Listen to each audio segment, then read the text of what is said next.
We're seeking documents from a private individual who, I might add, tried to destroy the evidence. I guess the question is, I guess the answer is no. Since 2 days the answer is no. The answer is since 2 days ago, I'm not asking the question about since 2 days ago, although nothing That's when they first raised the concern. Nothing prevented you from writing a letter within the last 2 days or reaching out to the White House before this. Now you want me to be clairvoyant and read the White House's mind and write a letter before they tell us something? Nothing prevented you from seeking these materials from the White House is known for months, Mr. Chairman.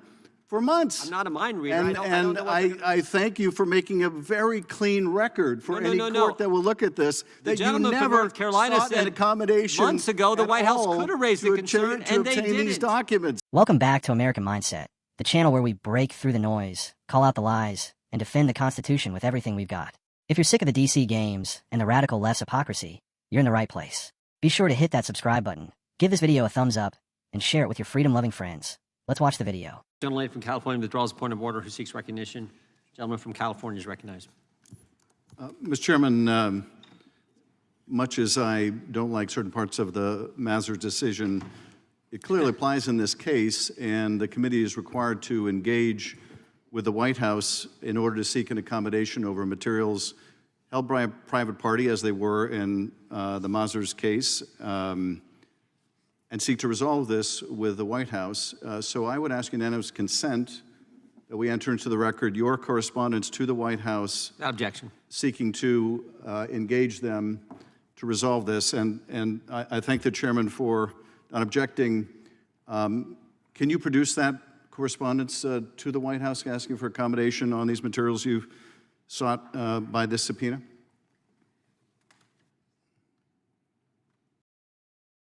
First time they reached out to us was 2 days ago. Yes, and of course the author expressed the concern that these materials may implicate interests of the executive. I think that was weeks ago. But having admitted without dissent your correspondence to the White House, can you produce that for us where you have sought an accommodation, where you've sought to work this out with the White House? Can you share that with us since that is now part of the record?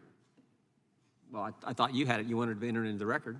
I do. I presume that, knowing your responsibilities, you have sought to engage the White House. So, Mr. Chairman, point of order. Produce the recognized for point of order. I think a unanimous consent request to submit something to the record is where the person who's asking for the floor is the proponent of submitting information that member has. I don't believe it's appropriate to ask a unanimous consent request to engage in a colloquy over discovering information or obtaining information from another member of the committee. Great, and that's why I said that no objection to the unanimous consent request. If the gentleman from California wants to talk about that and present it to us, God bless him. He's allowed to do it. So it's 5 minutes. I would like clarification from the chairman. Does this mean that there is no correspondence from you to the White House seeking accommodation on this material? We've had all kinds of correspondence with the White House on this broad subject relative to the Zwan and the letter we got 2 days ago. We've not corresponded with the White House yet. If we will, we may. That's a decision we'll make. And you have not corresponded with the White House seeking accommodation ever since the author who you are subpoenaing and seeking to hold in contempt articulated the view that there was executive interest and potential privilege over this material. You haven't sought to engage over the weeks since you received that communication? We have not engaged with the White House since the letter on the 25th of this month, 2 days ago.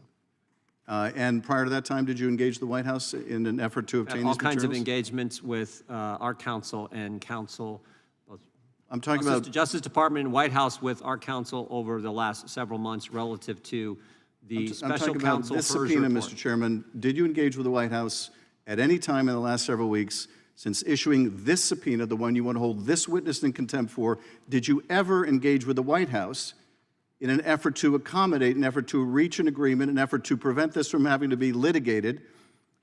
Did you ever write any correspondence, make any call to the White House seeking to engage, seeking to get these materials that you're seeking from the author instead from the White House? Did you ever do that, Mr. Chairman? We're seeking documents from a private individual who, I might add, tried to destroy the evidence. I guess the question is, I guess the answer is no. Since 2 days ago, the answer is since 2 days ago, I have not. I'm not asking the question about since 2 days ago, although nothing That's when they prevented first raised the concern. Nothing prevented you from writing a letter within the last 2 days or reaching out to the White House before this. Now you want me to be clairvoyant and read the White House's mind and write a letter before they tell us something? Nothing prevented you from seeking these materials from the White House. California is known for months, Mr. Chairman.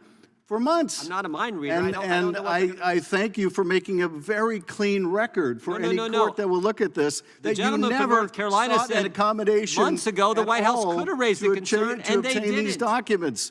Because your first move, of course, is to go right to contempt. Ironically, of course, for a chairman who was in contempt of his own subpoena. Point of order, Mr. Chairman. We're still waiting for you to testify and meet the obligations of your own subpoena, Mr. Chairman. But nevertheless, I appreciate you're making such a clean record for any court in this case that you have never sought an accommodation, never written to the White House, never called the White House, never had a communication with the White House in order to obtain these materials as part of an accommodation. Thank you for that very clean record for the court, and I yield back. Gentleman yields back. Who seeks recognition? All right, folks, here's the deal. This wasn't just your average bureaucratic back and forth. This was a clash of worldviews. A battle between those who want accountability and transparency, Jim Jordan, and those who thrive on obstruction, projection, and partisan games, Adam Schiff. The issue? A subpoena issued to a private individual, referred to as the author, to turn over documents. And as usual, Schiff's priority wasn't the truth, it was deflection and delay. Schiff throws out the Mazur court decision, claiming it somehow requires the committee to engage with the White House before issuing subpoenas to private parties. Look, the Mazur case was about tax returns, an entirely different situation. But this is classic Schiff. Misrepresent legal precedent, muddy the waters, and hope Americans don't read the fine print. It's not about following the law for Schiff. It's about creating legal smokescreens to protect his allies. Here's what really fired up this whole exchange.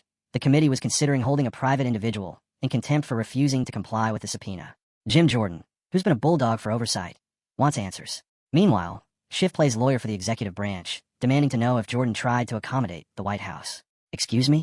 Since when is Adam Schiff worried about separation of powers? This is the same guy who ran with the Russian collusion hoax for years, leaked classified material, and abused congressional subpoenas like they were candy. Schiff kept badgering Jordan, asking over and over again, "Did you write to the White House? Did you make a phone call?" Jordan calmly replied that correspondence only began 2 days ago, when the White House finally raised executive privilege concerns. Folks, let's be real. This isn't about procedure. This is about Schiff trying to discredit the entire investigation because it threatens his team. He doesn't care about the process.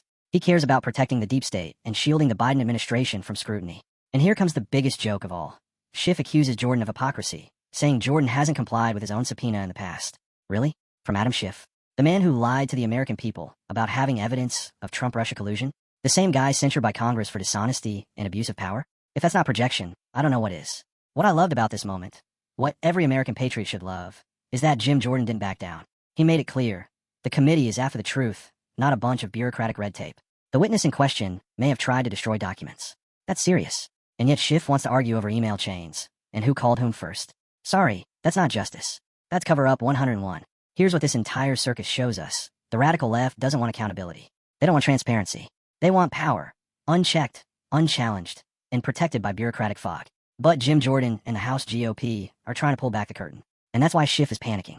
Because the more we uncover, the more the American people will see who's been lying, who's been protecting corruption, and who's really fighting for the Constitution.